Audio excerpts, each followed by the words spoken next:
Brilliant. Let's try it again. Good morning, listeners and viewers. It's funny to hear your own voice, isn't it? Yeah, but actually, you sounded well. You sound like you usually do. In some instances, you don't, do you? But I think you sounded yourself. I sounded myself. Are you painting? Are you decorating today or something? No. Why does it look like a Is that like a Does it look super like hip hop t-shirt? It's like a distressed. It's got like a distressed casual look to it, hasn't it? No, you've no need to apologize, Sandeep, sir. You're a wonderful person. I know how you always juggle things. And a very happy Independence Day to you, sir, is what it is. It's curious, right? Because it was Pakistan Independence Day yesterday, and it's India's Independence Day. What do you think about that, Jeff? What, today, is it? And it was Pakistan's Independence Day yesterday? Or was it Independence Day for both in the same day? No. So to be honest, history isn't yeah. Sorry, go on. No, because my history isn't the best, but I'm just trying to think of it logically. So I'm presuming that, obviously, at some point, India, Pakistan, and Bangladesh was all part of India. So then when Pakistan gained its independence, it gained independence, but then I guess India didn't gain independence from at that point, did it? Because it was already independent from the British at some point. I don't know. As in, it's like I'm trying to understand. We should really know the full history. I know the general history, but I don't know the larger history in terms of dates and all of the schematics of everything. Yeah, download the schematics. That was 24, wasn't it? Can you remember that? Can you remember? Did you watch any of the 24? Oh, on Netflix, I think it was, or was it on Sky? It was. I think it was on Sky, wasn't it? It was the thing about the president and stuff. Oh, yeah, it was like Jack Bauer. Yeah, it was brilliant. It was really, really good. It was amazing. It was amazing, and he became synonymous with the quote of download the schematics is what he did. Right. So it was it's like as in because they would send him the schematics in the phone. It's also a big day today. What day? VJ. VJ. No, VJ. I think I've just heard that on the news. It was when effectively the World War II ended because of the surrender of the Japanese or something on those lines. Yeah, I don't know. Whether it's like it was. I thought it was a bit odd. Yeah, I think that's what they've. Again, my history isn't brilliant on that neither. Yeah, it's so it's Victory in Japan Day is what it is. Yeah.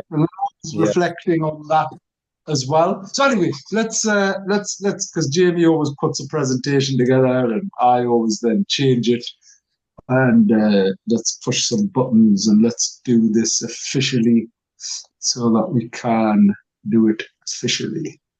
We've got a wonderful guest coming on the show as well. But let's get going. Good morning, listeners and viewers. Welcome to our weekly radio show right here live on Spice FM. You're listening to Ammar and Chaff. Each week we bring you news, views, and one or two clues from the business world. You threw me there because I normally say that too. Anyway, Asian Business Connections aims to connect, support, and promote the Asian and wider communities. We'll be talking shop quite literally, not just corner shops. So they're looking to start a business, have an existing business, or you just want to talk business, we can help. We can't help. We can't help. Look, I'm even wearing the same tie and the same handkerchief on that thing. So yeah, it's VJ Day victory in Japan.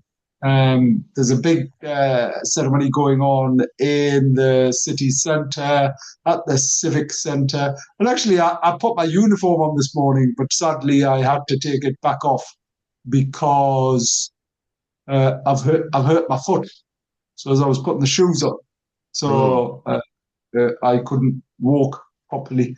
Well, And when I was mentioning that to someone yesterday, they were like, "Oh, because I had a suit on yesterday," and they said, "Oh, why don't you just wear your trainers with your uniform?" And I just thought that's that I would find that disrespectful.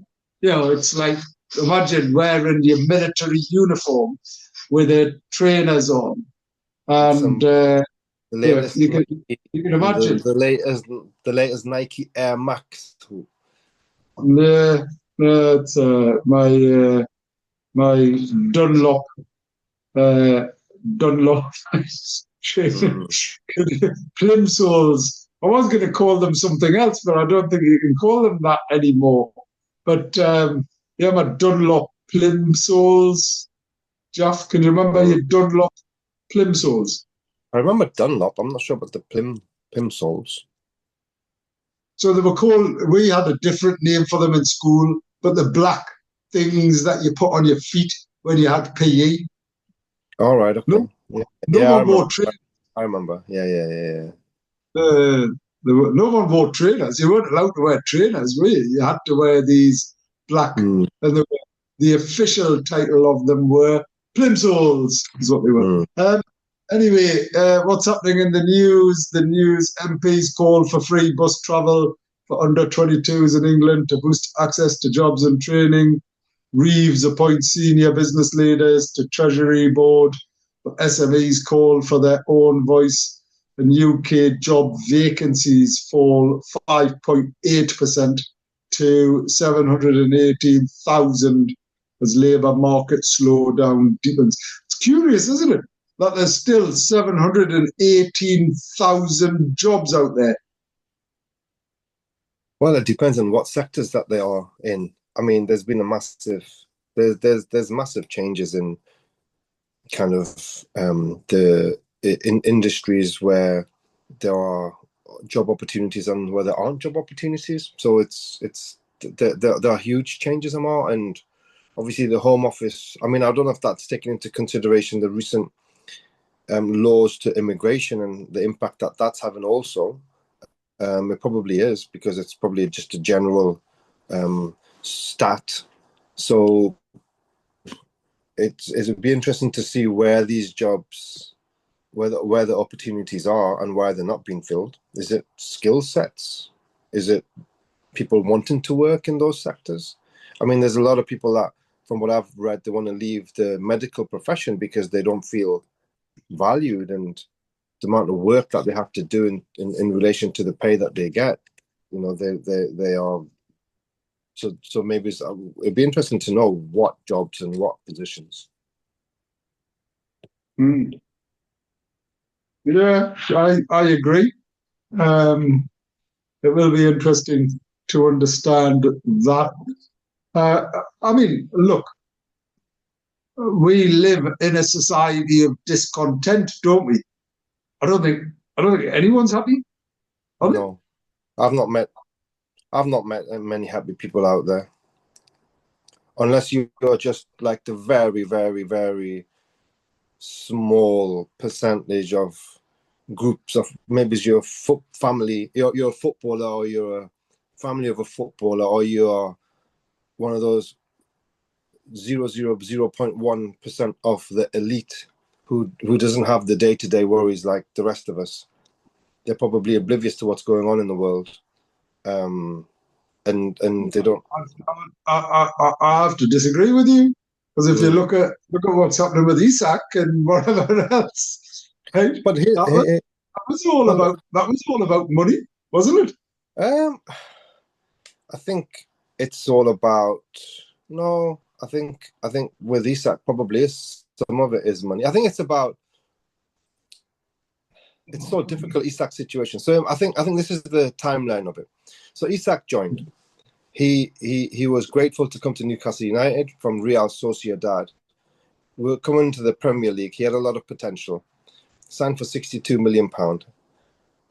Eddie nurtured him into an amazing player. Had the first season. Amanda Staveley loved him. She was around. She was privy to the deals, and in fact, in some instances, she was doing the deals. So she said to Isak, "Look, hey man, you're performing phenomenally well. I'm gonna speak to the board, and I'm gonna get you a new contract because it's deserved."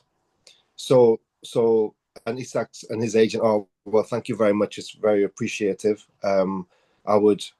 Yeah, that would be that's amazing. So then Staveley left, and I think it was quite sudden when she left. So maybe she would have at some point in normal business practice somewhere, you would do a handover anyway, wouldn't you? And I'm not sure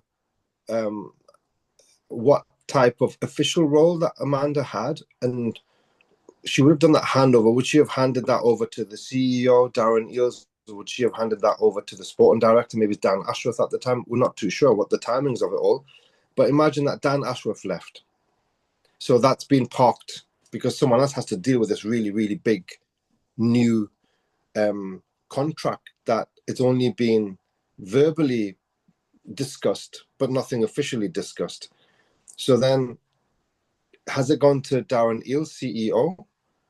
Who then, because of he's ill because of health reason, and he's left, and then or was it handed over to? I think it was handed over to Paul Mitchell, the third person that's just inherited this without privy to the personal conversations that Amanda has had with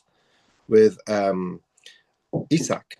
So basically, think about it, Ammar. You've just been passed over, and maybe it's not negligence on the part of NUFC. It's just a difficult chain of circumstances where 1, 2, 3, 4 people have left, and Isak's there and his agent's there thinking for a big payday, and agent's going to think, oh well, I'm going to bag a couple of 10, 20 million pound out of this.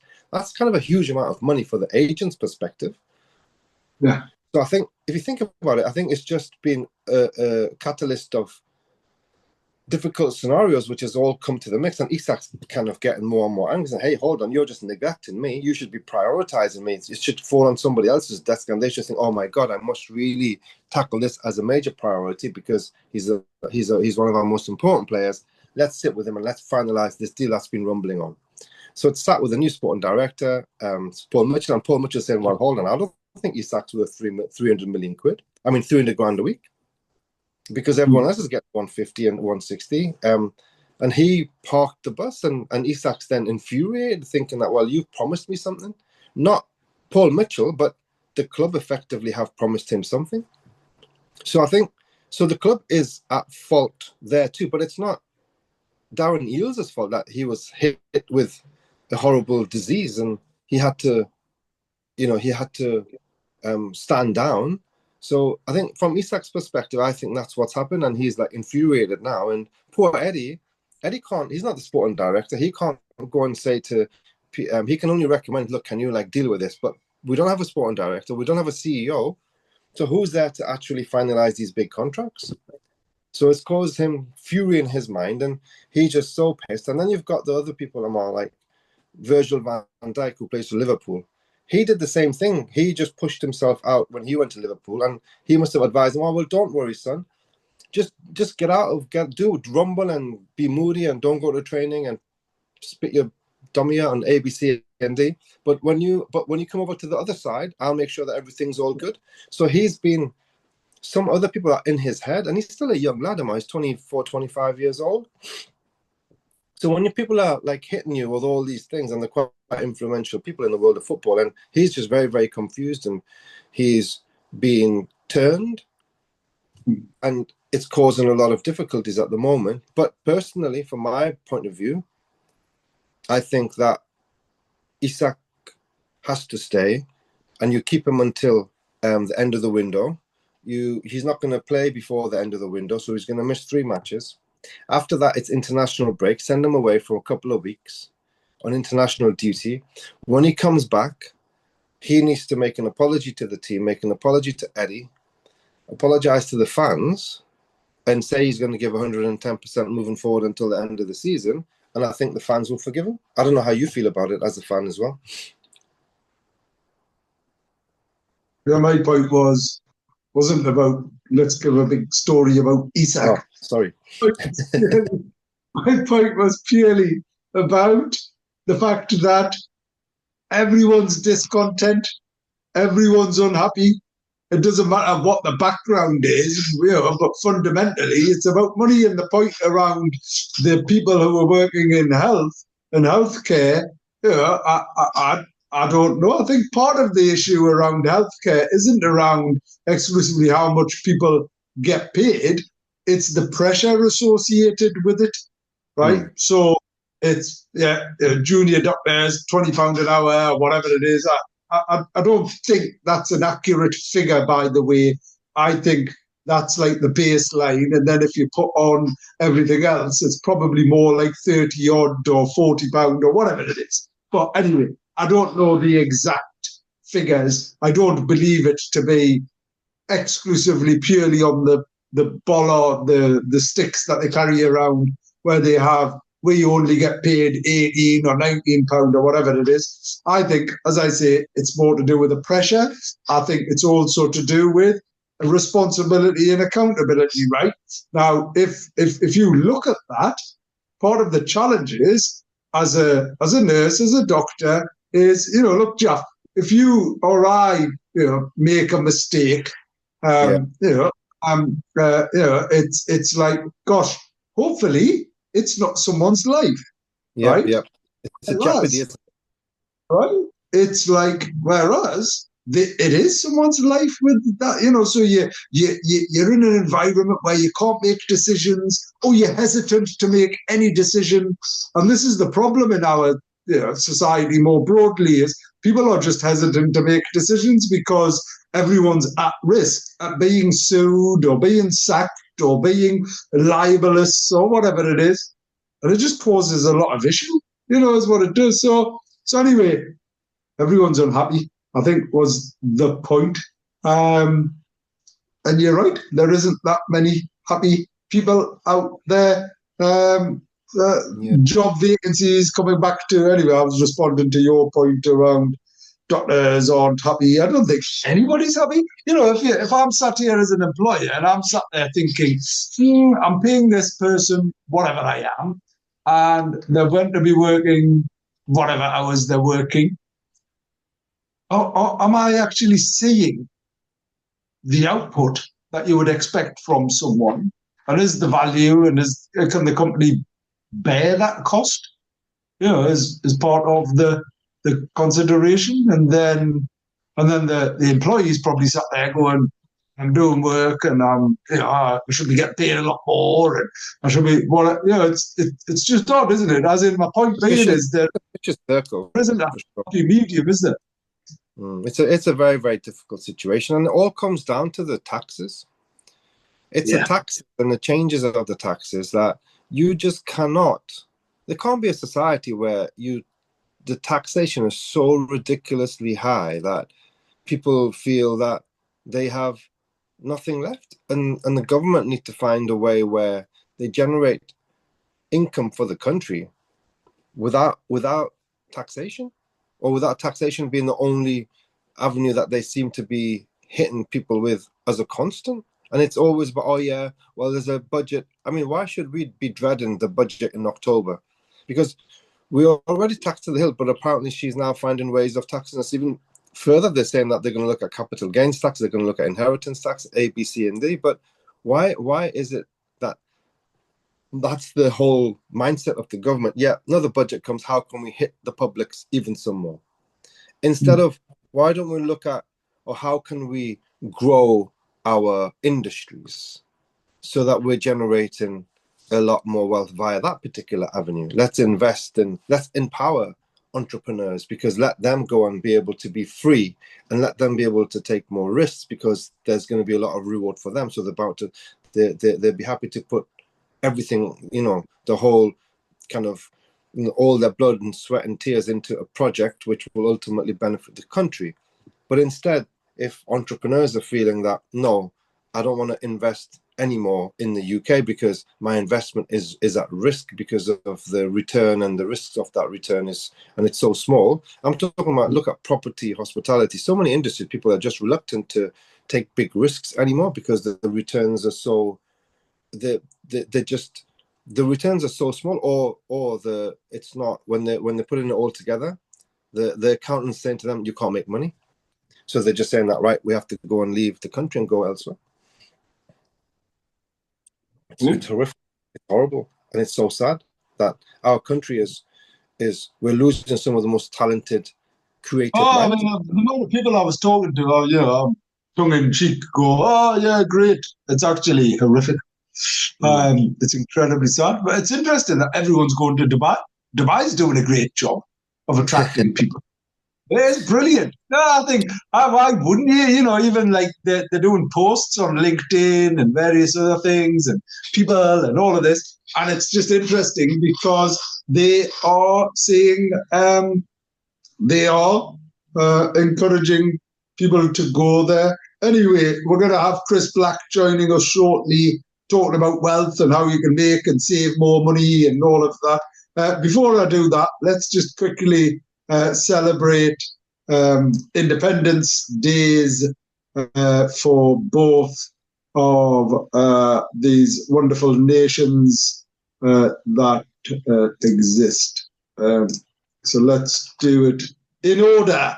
So Pakistan Independence Day. So I went along, and I'm going to head down to the Civic Centre shortly. But as I understand it, Jaff, the background to this is British India had been in direct British rule since 1858, after the 1857 rebellion, though Britain had been involved in the subcontinent since the early 1600s via the East India Company.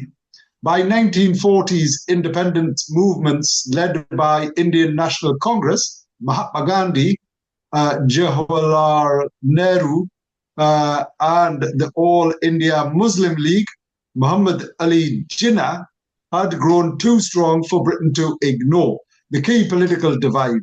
So Congress largely sought a united secular India. Muslim League feared Muslims would be politically marginalized in a Hindu majority India and called for a separate state, Pakistan. And the partition plan in 1947, Britain announced it would transfer power no later than June 1948. Lord Louis Mountbatten, the last Viceroy, advanced the timeline drastically to August 1947 to avoid civil unrest. The Indian Independence Act 1947, passed in the UK Parliament, created two independent dominions, India and Pakistan. Why Pakistan celebrates 14th of August and India the 15th of August? Well, legal independence date. The Act came into effect at midnight between the 14th and the 15th of August 1947. At midnight, India became free. Hence, India celebrates on the 15th of August. Pakistan's case, however, Pakistan's official independence ceremony was held on the 14th of August 1947, the day before India's, so that Mountbatten could attend both events. He was Governor General for India, but came to Pakistan's in Karachi first. Pakistan's independence legally also took effect on the 15th of August, but Muhammad Ali Jinnah and the new government declared 14th of August as the day of celebration. Over time, Pakistan officially adopted 14th of August as its Independence Day. Immediate aftermath, partition displaced round about 15 million plus people across new borders, triggering mass migration and one of the largest refugee crises in history. Communal violence between Hindus, Muslims and Sikhs caused up to 2 million deaths. Kashmir's disputed status quickly led to the first Indo-Pak War in 1947 and 1948, a conflict still unresolved. And happy Independence Day to India as well. So there's the Pakistan, there's India, wishing everyone celebrating a happy day because we want everyone to be happy, even if you're discontent, don't we? Well, of course, and I think it's such a difficult, contentious situation. India is such a vast country, so many different cultures and religions, and God, I mean, so many different groups have different mindsets and different demands. It's just a shame that it still wasn't one big nation where everyone was able to live in harmony together. But it is what it is. It is what it is. It certainly is what it is, Jeff. Anyway, happy Independence Day to whoever is celebrating.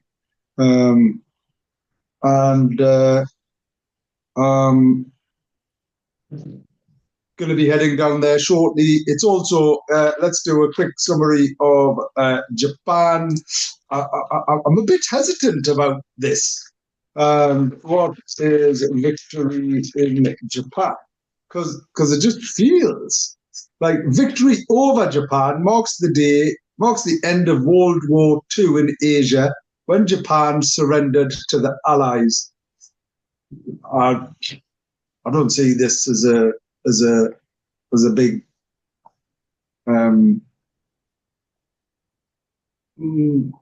as a big deal. As in, I don't know how. I've never heard of it before, Ammar. Have I been like in another planet or something? Because I've never heard of this particular day.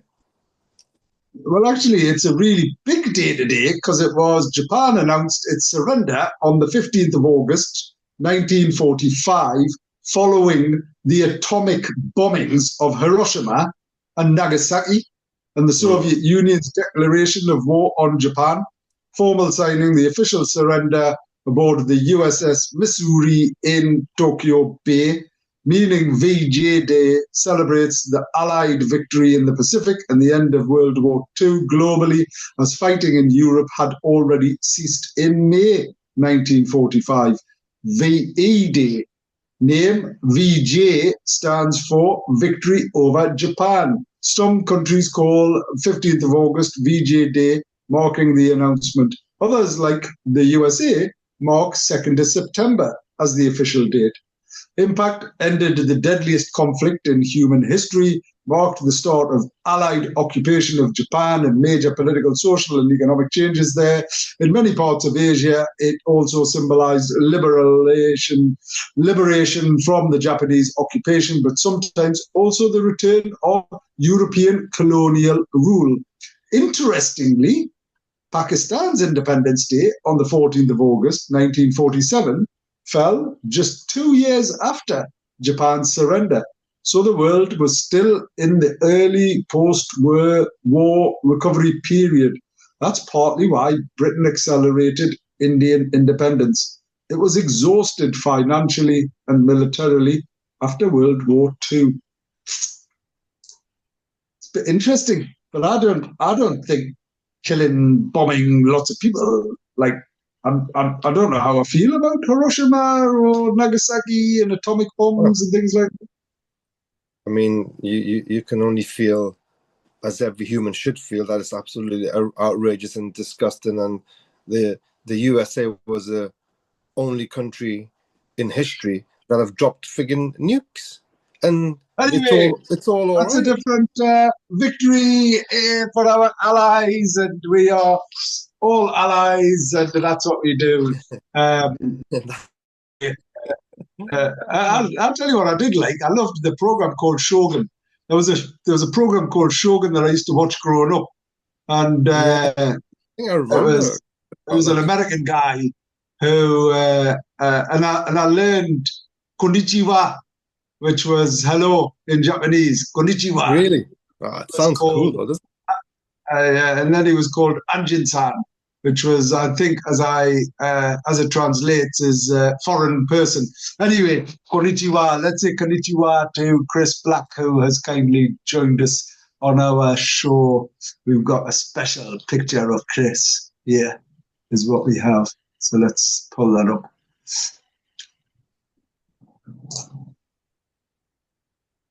Konnichiwa. Morning, guys. Happy Friday. Good morning, Hey, Chris.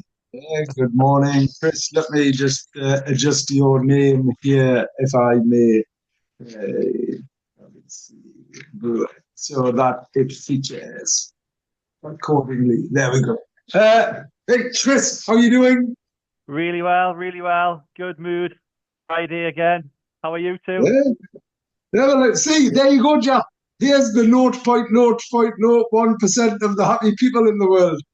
Yeah, absolutely. Well, we need some of that energy from you, Chris. Oh, good, good. Yeah. So let's kick off, Chris. Who are you? What do you do? Why do you do it?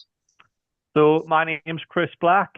I head up the financial planning team. It's RBC Brewin Dolphin, and we help people with their money, but we do a lot more than that. We help people feel financially secure, feel confident about the future, both for themselves, their families.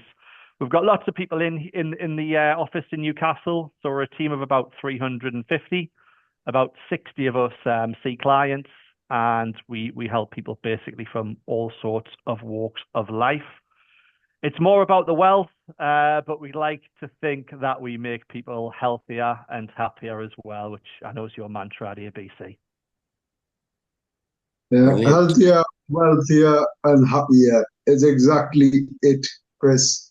So, I mean, gosh, just to explain how big and how globally connected RBC is, Chris, just tell us a little bit more of the background and, uh, and a bit of the history of both RBC and Brewin Dolphin, because for me, I think that history and heritage is a really credible offer, Yeah, demonstrating yeah. who you are.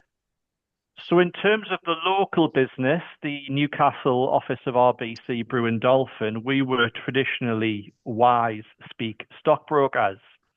Some of our clients in more advanced age will still refer to us as wise speak. That brand was really well known. It was established in Newcastle in 1903. So from Wow. 1903 to kind of early 1990s, where we were very much a traditional stockbroking business for clients. And a big transition really over the last 30 years towards a more modern wealth management business, providing holistic advice to clients, obviously covering pensions, tax planning, a variety of different areas. A really big change occurred in September 2022. So until September 22, we were very much a UK and Ireland business. And in September 2022, we were acquired by the Royal Bank of Canada, so one of the biggest 10 financial institutions globally. Obviously started off in Canada, but has a large footprint in 29 different countries around the globe. And a very well-known brand outside the UK. And given they now own kind of our 30 offices in the UK, increasing in terms of brand presence and brand awareness over the last few years. And what it has brought is some additional things to our toolkit. So before 2022, we weren't able to offer banking products and certain types of credit. And now with our parent company, we're able to help clients with a broader range of needs. So yeah, it's kind of brought benefits to us, size, scale, stability, in an industry which has been consolidating over the last few years, but also bringing some additional benefits to our client in terms of proposition offering. Brilliant. And Chris, tell us a little bit about you. So I've been in the Northeast virtually all my life. Before joining Brewin Dolphin in 2017, I spent 10 years with HSBC, and I tended to look after more of the high value and perhaps more complex clients across the Northeast. And that was primarily between Edinburgh and York. Worked with some quite specialist segments there as well. So often worked with professional sports people. I was on the lottery panel, which was really interesting and an eye opener. But since joining Brewin Dolphin in 2017, I've focused a lot more on business owners. And this is a group, a cohort that often require a little bit more support because they're busy day to day, managing their own business activities and interests. And we often think we can add quite a lot of value to those business owners by taking some of the concerns, some of the responsibility for managing finances and financial plans away.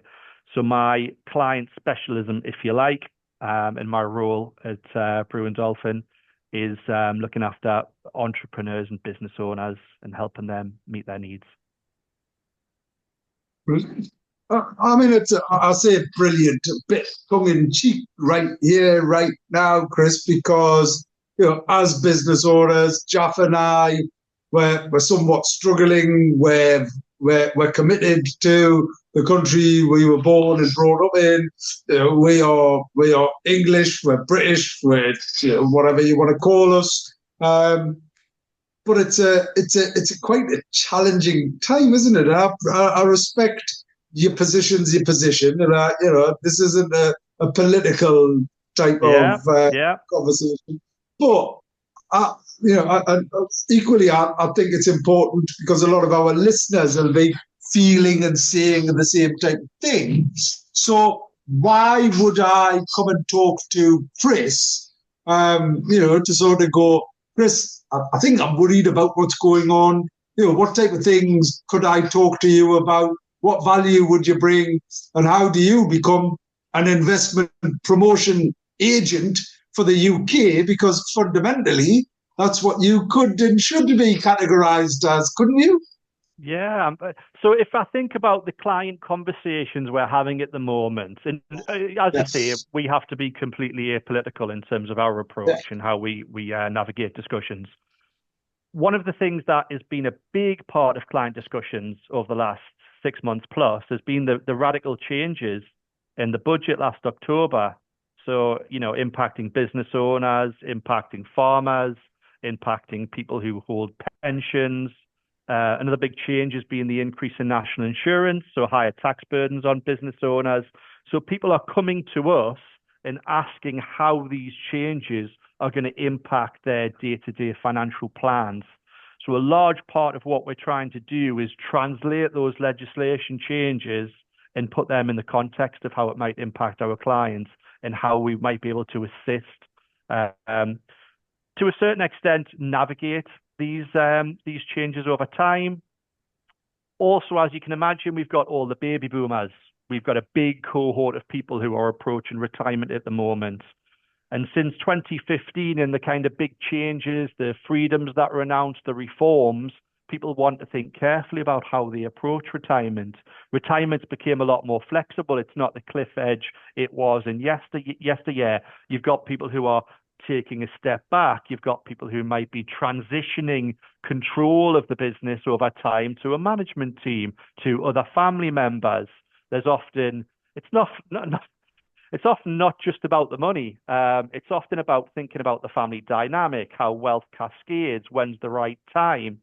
So there's lots of questions to answer with clients, and what we really like to deliver is peace of mind and confidence and clarity to make people make informed decisions about the future.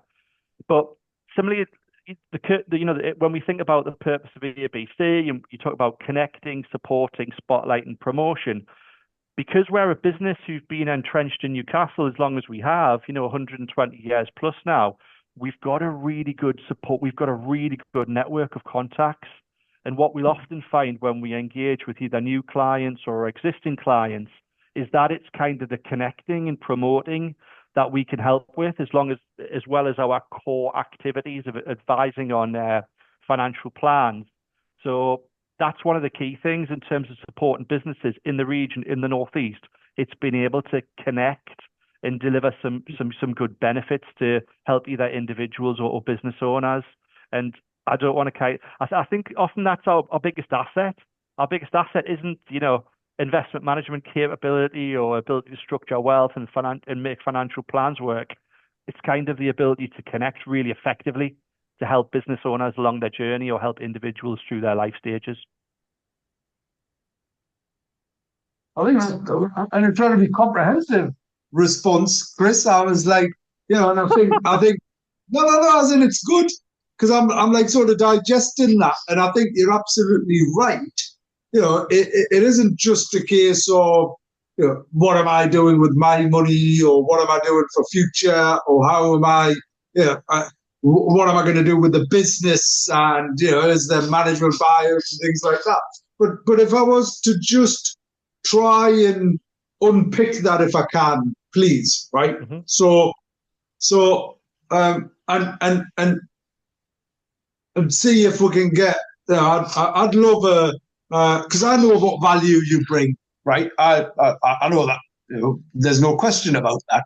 I'm trying to, I suppose, convey that across in a way whereby, like, okay, Jaff's thinking about staying here or going to Dubai, right? Yeah. Because as you've mentioned, right, national insurance contributions, all of the, tax, right? Fundamentally, all of the tax challenges have made this country the least attractive, one of the least attractive in the world. That's not an exaggeration. And why is that? It's because of the dramatic tax changes. In other countries, there's been a percentage rise. There's and corporation tax and inheritance tax is horrific in a lot of European countries. But that's always been the case, and it's always been a slight increase. Sadly, what's happened with all of the tax policies in the last 12 months, they have caused such a significant change and potential impact on everyone. So it wasn't just, I'm an employee. Okay, well, now I need to make more national insurance contributions myself, right? As in, there's an aspect of that. Yes, my tax and my pensions and all of these things, right? And I'm sat there going, oh my gosh, I feel as if I should be better off, or I feel as if all of this money that I've put into pensions, all of this money that I was led to believe has and was protected in the not too distant future, I'm going to be really worried about that, aren't I? So I don't want to argue against Jaff going out to Dubai, because I really like Dubai, and it's a great destination. We'll approach this a different way. So obviously there have been, and we all know people who've, to avoid being long-term residents and trying to escape the inheritance tax legislation in the UK, there has been, as you'll know, some exits, especially before the end of the 24-25 tax year. But where we've had clients who are kind of contemplating future residency plans, one of the things we've done is we've sat down and said, well, let's think about pension legislation. Let's think about ISAs. Let's think about the annual capital gains tax exemption. Let's think about the dividend allowance. And actually, before the budget, it didn't get a lot of airplay in the budget, but just before the budget, there was an announcement that the venture capital schemes in the UK were being extended for 10 years. And they're actually some of the most generous in Europe. So the incentives for investors to commit capital to smaller businesses through the things like the seed enterprise investment scheme, and venture capital trusts, it was announced that they were being extended, which is good incentives for investors to commit capital to small UK SMEs. So when somebody's thinking about changing their residency plans or escaping the UK, we do highlight there's all these different incentives, allowances, exemptions, which can help you in terms of how you structure your wealth. Also, sorry, Jaff? No, go on, Chris. Finish up what you said. I've got a question. Yeah. You've got a quick question. Yeah, and also, the legislation we have at the moment was announced by a Labour government in October last year. The UK public finances could be in a different position at a later date. We could have a change of government. We could have a change of policy. So we work with the legislation as it sits in the moment. But, having been in this industry for nearly 20 years and seen the vast number of changes there's been in terms of pension legislation, would be naive to think that the legislation in place at the moment will be there permanently. But my question is, in your experience for over the last 20 years, right? The presumption is that things have. Is it a constant where things just get more and more and more difficult for each and one of us in terms of the taxation that we're hit with. That's a standard acceptance. Is that correct? It's been a trend over the last few years that we feel more personal taxation, and that's actually right, because even if we ignore any major legislation changes, if the personal allowance, if the basic rate tax band, if the dividend allowance, if they don't change over time and they don't increase in line with inflation, we suffer a concept called fiscal drag, which means that as people are earning more of earnings fall into higher rate tax brackets, additional rate tax brackets, the earnings level where there's phasing of the personal allowance. So you are right in assuming that we are paying more tax than we have, even pre-COVID. So that's right to assume. Okay. So my other question is, when you said you said something about venture capitalists and they've incentivized something. Yeah. So I'm presuming venture capitalists are very, very big organizations, primarily investment companies or banks that have huge amounts of money. Is that no, not necessarily. So I mean, you might know some of the organizations in the Northeast. There's things like Angel Investor Syndicate. I sit on the kind of regional board of a project called the Lifted Project, which Ammar's aware of. And that's kind of bringing individuals into investment in smaller businesses and supporting female entrepreneurialism in that scenario. But there are these exemptions and allowances beyond the standard ISA allowance and pensions allowance that are allowing some people to, invest and receive some tax reliefs. So, and I don't think that's always, I always think the people mention, my pension's going to get more tax. The ISA allowance hasn't gone up. There's speculation the ISA allowance might come down. There's just more tax to pay. But yeah, there are schemes, and there has been an extension to existing schemes which allow people to invest tax efficiently, albeit they're not for everybody. And there's obviously a high degree of risk when you talk about small UK businesses that in general will serve more of a domestic market. Interesting. Well, the point being, Jaff, right? Even these type of tips that Chris has, and there's a caveat, right? There's always a caveat, and Chris, kindly points out the caveat. This is just generic information. If you want a tailored bit of financial regulated support, then pick that conversation up with Chris and the team at RBC Brewin Dolphin. But there's a whole range of things that you can and should be considering, right? So it's brilliant to have Chris on. And it's not just about people with lots of money. In fact, most of the time, it's about people just getting a bit more efficient, effective, doing a bit of planning.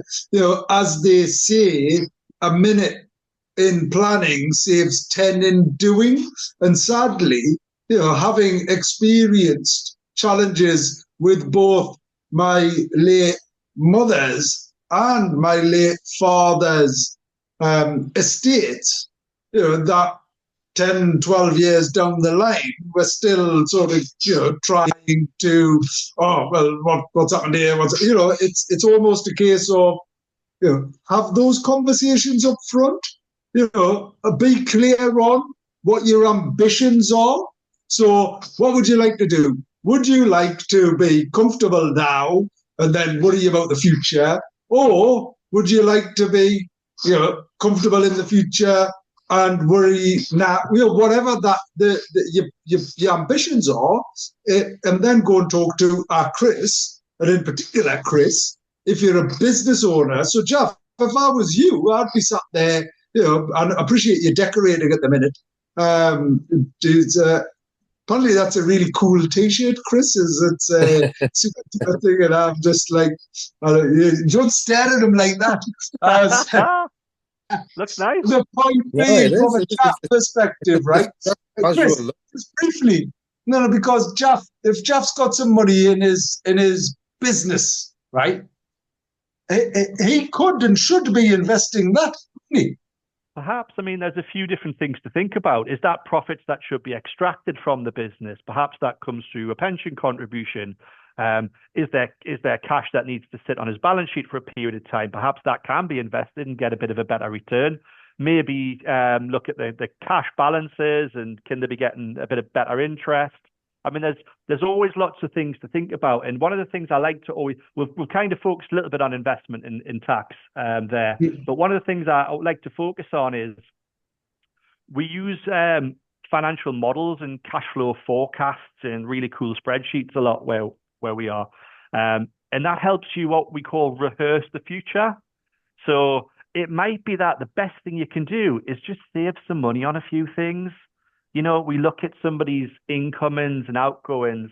It might be that they're just committing too much expenditure to things that might be wasteful or surplus to requirements. And actually the impact of reducing some of that maybe expenditure and committing capital to maybe some pension contributions or long-term savings over the longer term, when investments or interest rates can compound over time, it just has a really positive impact on future financial security or things that can be afforded for children and grandchildren. So yeah, don't underestimate the impact of just looking carefully at your, family balance sheet or your family P&L, your incomes and outgoings, and just, been paying that a long time and don't take much advantage of it. Maybe I can, economize and commit that towards my financial future. So anyway, I think there's a visit down to Kai or Dabawal or Dude in the pipeline somewhere there, Chris, is what there is. I mean, more critically, because we've only got a couple of minutes left, and more relevantly, Chris, you're the headline sponsor this year of the most fun and exciting awards ceremony. They're brilliant, and thank you ever so much for your support. But look, we've talked about finance, but there's far more, as you say, the RBC Brewin Dolphin. You're an amazing, social contributor. You support a variety of causes, a whole host of organisations. Just touch upon that a little bit. Whole host of things. So obviously ABC is my favourite event initiative. So not-for-profit social enterprise that we support, because it's such a fun night. We love the group. We engage with it very frequently. We love the curry nights. But beyond ABC, we're involved with supporting female entrepreneurialism. So I personally sit on the Newcastle board of the Lifted project, and there's some really good headway there. That's expanding a national footprint. So the team there are doing fabulously well. We are the headline sponsor of the charity awards, which is really, really important to us, and we've done that for a number of years now. It's gone from strength to strength, very well attended event.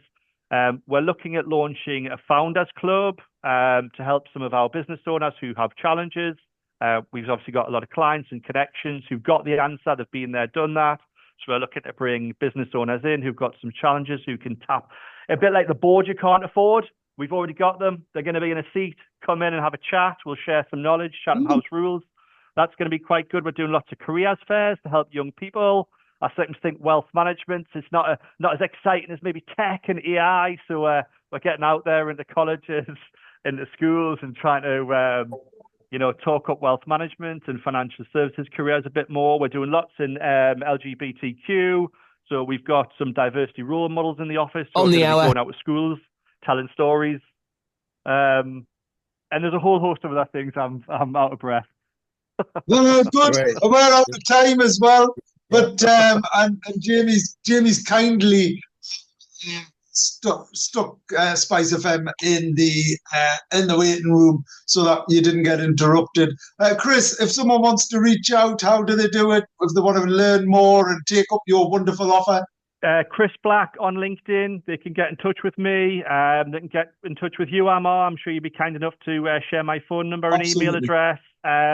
Love to engage with new people, love to help. Generally starts with a casual conversation and a coffee chat. So more than happy to speak to anybody who thinks I can assist. And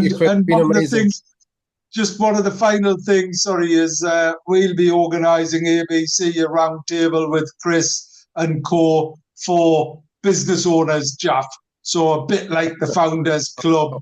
I think there'll be a roundtable lunch or dinner that we're organising in the coming month, and probably have it up at Air View so that we can have that Chatham House rules. We've got the business owners for ABC, and looking forward to utilising some more of that experience and expertise. Anyway, you've been listening to Ammar and Jaff. We'll be back next week. Thanks ever so much, Chris. All the best. Great to catch up. Cheers, guys. You too. Bye.